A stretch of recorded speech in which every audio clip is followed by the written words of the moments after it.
ఏంటి బ్రదర్, నా మీద ఇంకా కోపం పోలేదా? ఇప్పుడే మేమిద్దరం వెళ్ళి నామినేషన్ వేసి వస్తున్నాం. ఎలా ఉంది మా కాంబినేషన్? కాంబినేషను నామినేషను ఎరా ఎర్రెక్కిస్తున్నావా?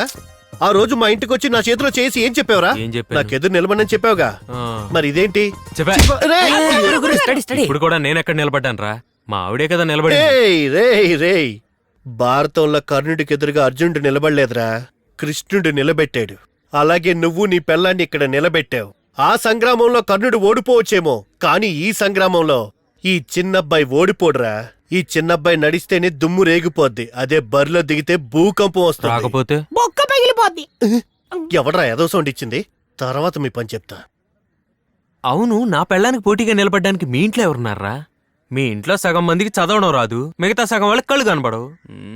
ఓ, అంటే మీ ఇంట్లో అందరికన్నా ఎక్కువ చదువుకుంది 2వ క్లాస్ అమ్మాజీ.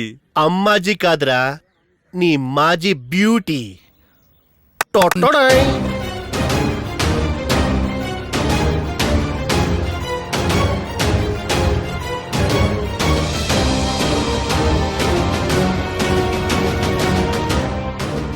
మావయ్య, వేస్ట్ క్యాండిడేట్స్ తో మనకి పనేంటి?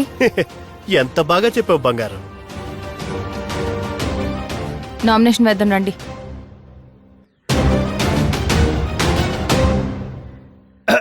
అన్నయ్య ఒక్క నిమిషం, మీరు నాతో అయినా మాట్లాడొచ్చు కదా.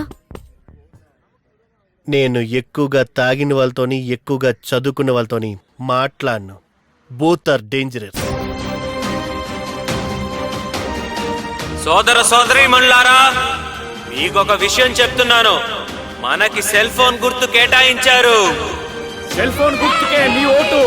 మన సెల్ ఫోన్ గుర్తుని అందరూ గుర్తు పెట్టుకోండి. సెల్ ఫోన్ గుర్తుకే నీ ఓటు. ఆగండి.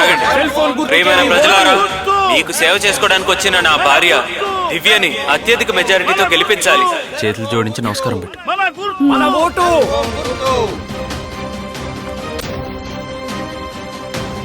చిన్నబాబు పార్టీకి కేటాయించిన గుర్తు చెప్పు.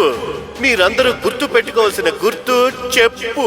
చెప్పు గుర్తుకు ఓటేస్తే మీరు ఇక చేయాల్సిన అవసరం ఉండదు. అప్పు. ఇది అవినీతిని కడిగేసే నిప్పు.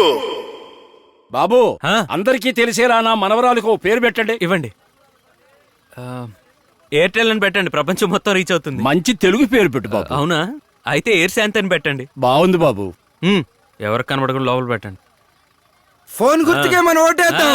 ఫోన్ గుర్తుకే మనం ఓటేద్దాం. పిల్లలకి పేరు పెడుతున్నాడు, చేతిలో డబ్బులు పెడుతున్నాడు. ఇలా పేరు పెట్టి ఊర్లో మీ పేరు వినపడకుండా చేసేలా ఉన్నాడు. అవునా? రేయ్, ఇమ్మీడియట్ గా ఒక బిడ్డను తీసుకురండి రా. గురుగారు, దానికి 10 నెలలు టైం పడుతుంది. ఒక అమ్మాయి కూడా కావాల్సి వస్తుంది.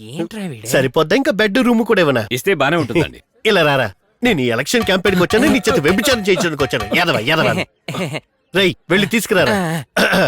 ఏమా బెడ్? అయ్యో, ఎందుకయ్యా నా బిడ్డనిమ్మంటున్నావు? పేరు పెట్టడానికమ్మా. ఆడికి ఎప్పుడు పేరు పెట్టేశామయ్యా. డబ్బులు కూడా ఇస్తారమ్మా. అలా అయితే తీసుకెళ్ళి డబ్బులేవి పైకి తీసుకు.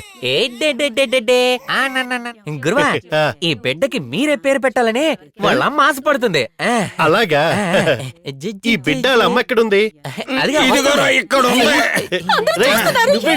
తీసుకొస్తున్నావు? బిడ్డనాడు తీసుకొచ్చాడు. తల్లి ఒంటరిగా ఉందని నేను తీసుకొస్తున్నా. తల్లి బిడ్డలు విడదీయడం పాపం కదరా అబ్బాయి. ఈ వయసులో కూడా మీ నాన్న ఎంత బలంగా ఉన్నాడు చూడరా. అమ్మ నువ్వు వెళ్ళు. నీ మోహం చూస్తుంటేనే నాకు మూడౌట్ అవుతుందిరా. పోరా పో. తండ్రి సంతోషంగా ఉంటే ఓర్చలేని అదవరా నువ్వు. సాయంత్రం అలా అబ్బాయి అమ్మాయి అమ్మా అబ్బాయి అయితే పేరగన్ అని పేరు పెడుతున్నారు. చెప్పు పేరు పెడుతున్నావు. ఏమా, షారుఖ్ ఖాన్ అని పేరున్నప్పుడు పేరగన్ అని పేరు ఉండకూడదా? ఈ పేరు పెట్టి చూడు, వీడు షారుఖ్ ఖాన్ కన్నా పాపులర్ అయిపోతాడు.